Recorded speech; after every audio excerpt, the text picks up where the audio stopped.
Tea Time with Mr. Parrish, der Podcast mit Brian Parrish und Sören Rodenberg.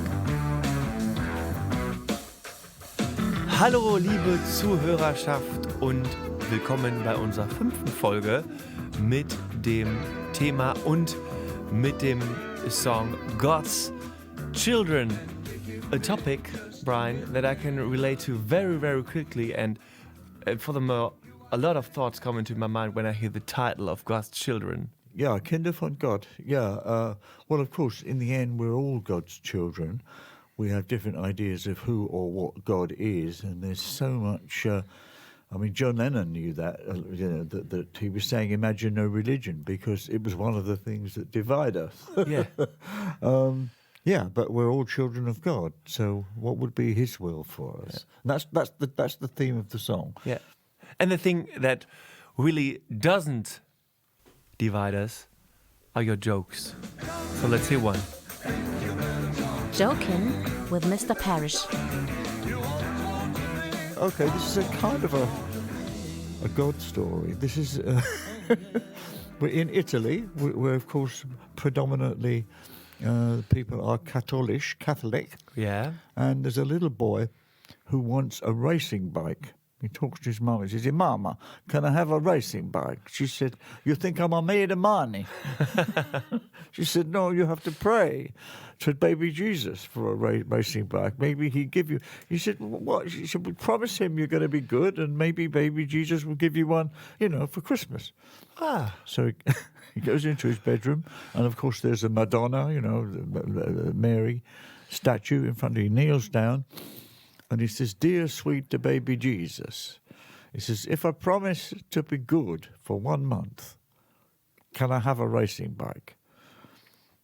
And immediately the thoughts start. He thinks, "No, I never can be good for a month." Oh, God. And he says, "Dear baby sweet Jesus, if I promise to be good for 2 weeks, can I have a racing bike?" He thinks, "No, I'll never do that either." "Baby Jesus, if I'm good for today," forget it, I'll never be good for today. So he picks up the statue of Mary, he puts it in a drawer, in a cupboard, and he locks the cupboard. And he says, "Dear sweet baby Jesus, if you want to see your mama again, give me the fucking bike." Advertise, Advocates.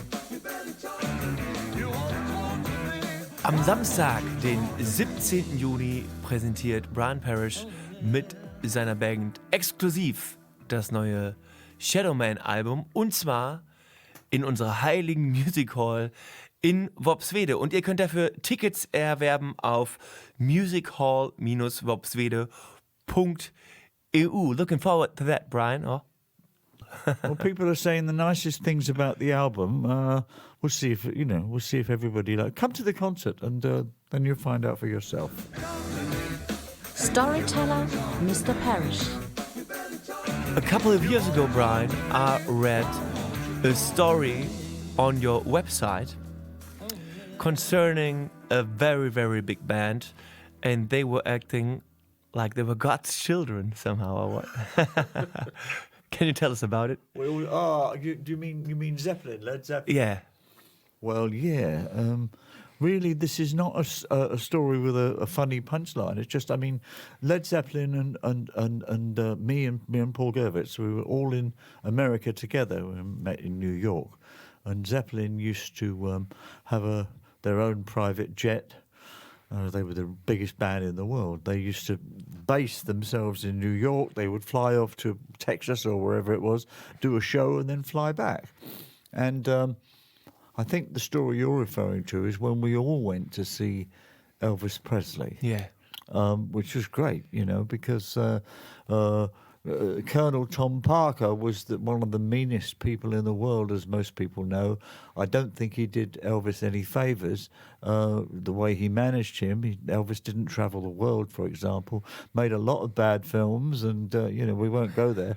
But he was a good-looking guy with a great voice, and he started it for many of us. He was always going to be Elvis. Whatever else he did, he was Elvis. And Zeppelin loved Elvis, and so we all went to Madison Square Gardens to see Elvis, and that was Really? before he overdosed on cheeseburgers. You know, I mean, he was had a beautiful, sexy body and fantastic-looking man, and it was great. And he came out. And Led Zeppelin, all dressed in, we were all sitting there, got great seats actually we were with the same agency, and Zeppelin were in these kind of 50s rock and roll outfits. They all had their hair slicked back and yeah. Once in a lifetime, they had a kind of a smart look, not a rock star. But it was more. I think that we were talking a bit about childhood. Well, maybe we talk about that later. That the difference between us when we're kids and when we're older. When we're older, we compromise some things, but there's something wonderful about being kids, which is there's purity. Yeah. And I think that Zeppelin had that where Elvis was concerned. They were the big bad band, but Elvis was like, you're going to see God, so they were dressing as a tribute. Then Elvis came out, and unfortunately for me, he was still in his kind of Las Vegas suit. He was fantastic. The band were great. Elvis was great. The show was well carried out. I think we all would have liked to have seen Elvis just come out in leathers and jeans, and, because when he started, it was like the punks. It was like he had that attitude, and nobody has ever made more of an impact since then, and he was great. But anyway, I was delighted with the show, and that's it really. There's no funny punchline on that. We watched it all the way through until the voice said, Elvis has left the building, which he definitely has now. Song from The Shadow Man. Well, I really and especially enjoyed the lyrics of God's Children. It reminds me of a song that I've once written. It's called Life in Your Hands. Uh-huh. With your life in your hands, what does it take to leave all you have? Yeah. And especially like the plot in the end of the song. The point about God's Children, this is a story about, my song is about people fleeing from carnage and war. And there's a line in the song which says, in the bullets and the blood while the babies cried, can anybody give me a reason? We're all God's children. In other words, God's children are killing God's children. And there's a real thing in childhood where we know that's wrong. And when we, at one point, when we think our parents are always right, they know everything, and so on, it starts to come apart when we see that kids have got a very strong sense of justice, actually. Yeah, normally. Especially my boy. Yeah, and we start to see, well, if killing's wrong, how come not just when people go to jail for it, okay, but when countries wage war on each other and kill people in the thousands, hundreds of thousands, perhaps millions, what about that? And of course it's obscene. We know it's wrong. The problem is when we get older, we start to compromise in the way our parents did. They start to listen to the politics, to the reasons, so. But I'm not here to my job is to try and write songs and try and find truth, Yes. So I'm not here to persuade anybody else of my religious beliefs, for example. I'm here to say, well, look at this. What do you think about that? There's a refrain in it which goes, heaven cries, heaven cries, heaven cries. It keeps repeating. And the last line is, and God said, not in my name. In other words, whatever you do, you've got free will, but don't say it's in my name. Don't say, and I don't care what religion you are, if God wants to kill infidels for not believing the same as you, this is, I'm sorry, chaps, but that's not okay. That's really not the truth. That's people manipulating, what they believe God would want them to say to justify their points of view. It's always about the same thing. It's about love. And I say this every time we talk, sir. It's about loving each other. And I try to be loving about God's children. And the next time we have another song for you, which is called? Yeah, there's a song called Don't Forget My Name, which is kind of like, it's a kind of ethnic blues type of thing. You can imagine the guy sitting on the back porch saying, don't forget me when I'm gone, which is really what it is. Yeah. But Have a listen. before that, we're going to take a listen to God's Children.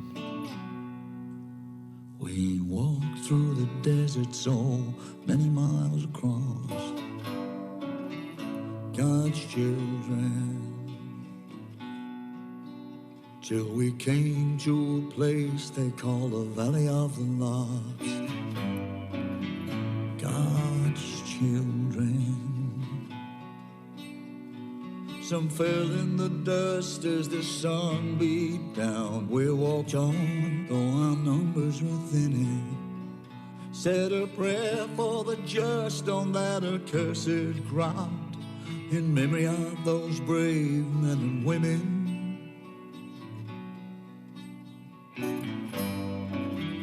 God's children.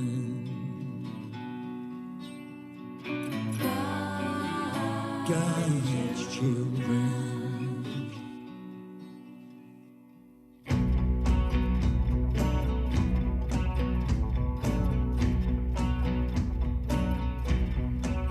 They told us don't go north, they don't want you there. God's children. They are his children too, but don't expect them to care. God's children.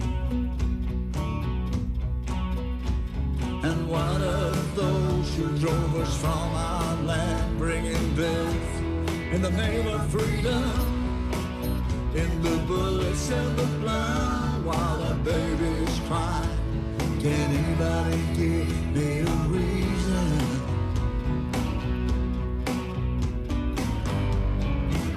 God's children.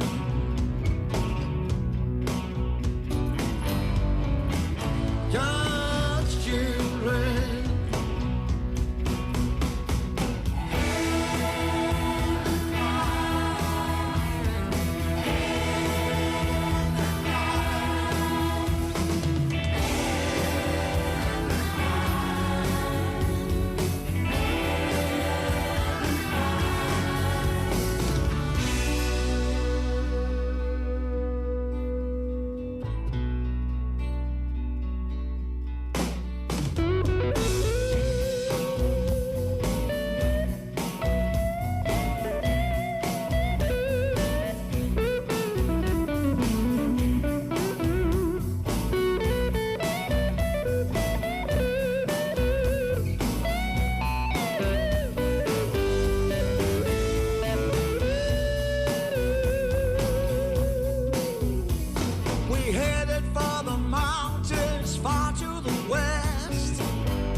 Searching for shelter and a place to rest.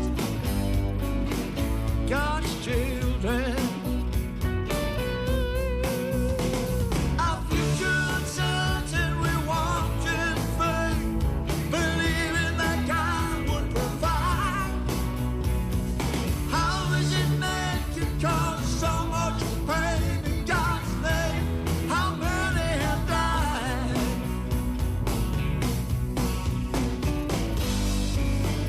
God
Tea Time with Mr. Parrish, der Podcast mit Brian Parrish und Sören Rodenberg.